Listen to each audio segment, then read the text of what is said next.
Hello everyone and welcome to another episode of Brains at Work, designing work for every brain. I'm Carla, your host. I work with people and organizations to change the way we work one neuron at a time. And today we are going to discuss about the myth of multitasking. Yes, I know what you're thinking.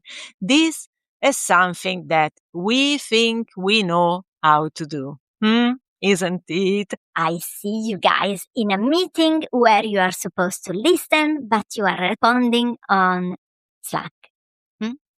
Or you are on a phone call with your mom and at the same time you are checking your emails and you are texting back someone else on, Notion, or you are checking another thing somewhere else. Isn't it? I know.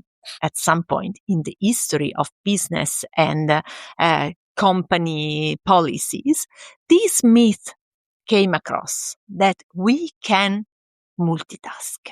We can do two things at the same time. Now, as soon as I started my journey in neuroscience, well, this became super clear that is bullshit. It's bullshit.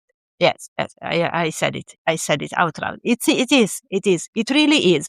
We can't do multiple things at the same time. We believe we can, but we can't. Not cognitive processes. We can walk and talk. Yes, this is two things that the brain is in charge of, and we can do the two things at the same time. However, one is conscious and one is not. Walking is unconscious because we don't need to think about walking anymore. We have been walking for many years since we were one. So, this is out of the control of the consciousness. It's an automatized process. But talking, this is not automatized. This is controlled. You are technically not doing two things at the same time. Two things at the same time means that both things have to be conscious. This is what multitasking in reality, in specific language, would mean. And this is false by default. Our brain is not made for that. Let's state it once and for all. You may say, but wait a second, I do two things at the same time. Yes. Are you sure you have paid full attention in every moment of the two actions? Were you really listening to your mom while you were also responding your girlfriend? No, you weren't. I know that for a fact. What you are doing is multi-threading. That's different. You are keeping multiple processes open at the same time and switching from one to another along the day. Many, many, many times. And more than two. You have 3, 4, 5, 6 processes. Open your computer and look at the tabs you have opened on your Google Chrome. How many? In my case, it can be easily 40 different windows opened there waiting for something to happen on them. Maybe I left an email incomplete and then I have the PowerPoint shared with someone else and then I have another thing I'm doing on YouTube and then you heard me. That's what happens on your tabs as well, I'm sure. I'm not the only one. I cannot be the only one, right? Come on. This is multithreading.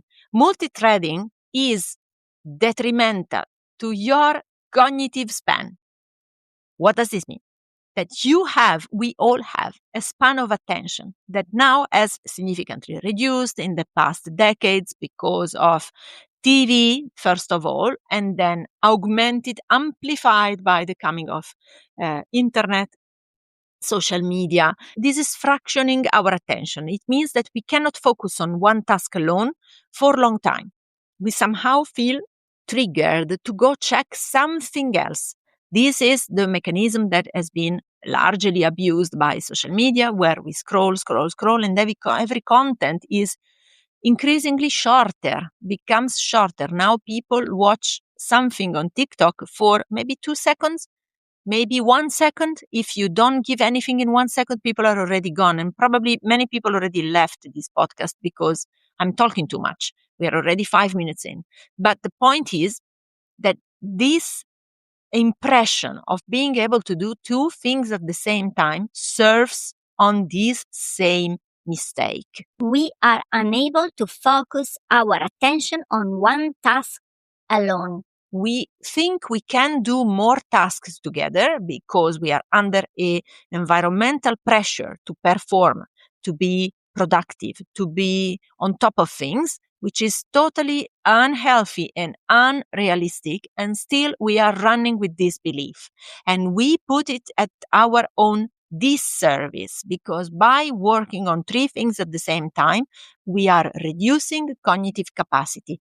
Instead of building the tank, we are breaking it apart. And this is where we should start intervening.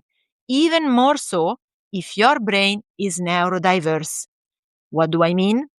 Is that neurodiverse brains already have very different systems in place. They have deep focus because something is a topic of their passion, and so they can dedicate 100% of their attention there, forgetting to eat, forgetting to drink, forgetting everything else.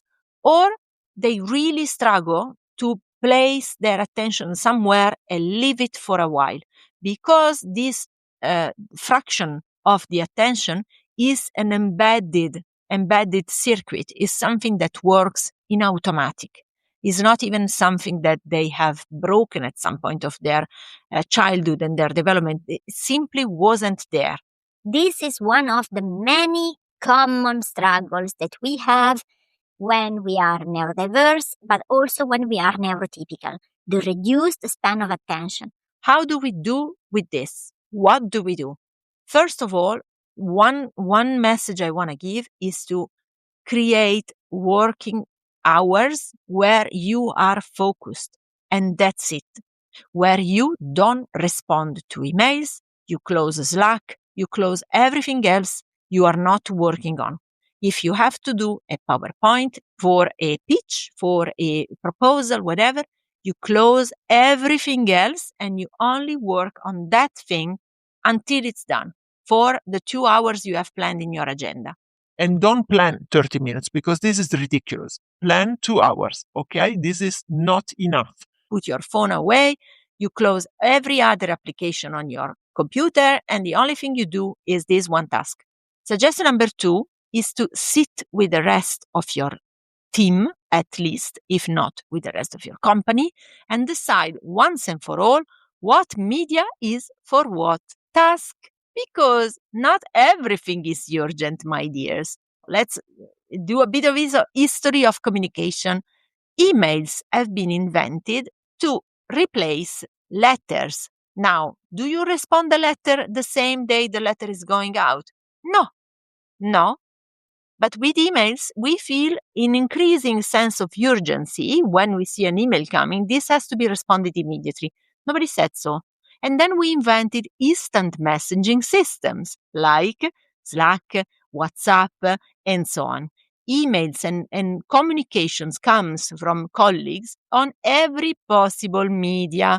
They send an email and also a Slack and also WhatsApp and also. This is unnecessary noise that breaks down your attention. Decide on a specific rule of usage. You have emails for long formats that requires time to be read and are non-immediately urgent to respond to, and stick to Slack or WhatsApp or Teams for everything is immediate response, and I need a response now. This is it. All the rest is destroying your attention. Let me know how this goes. I really hope you will try this out while listening to the podcast and subscribing as well. Share this content to anyone who can be interested, and I will see you next time.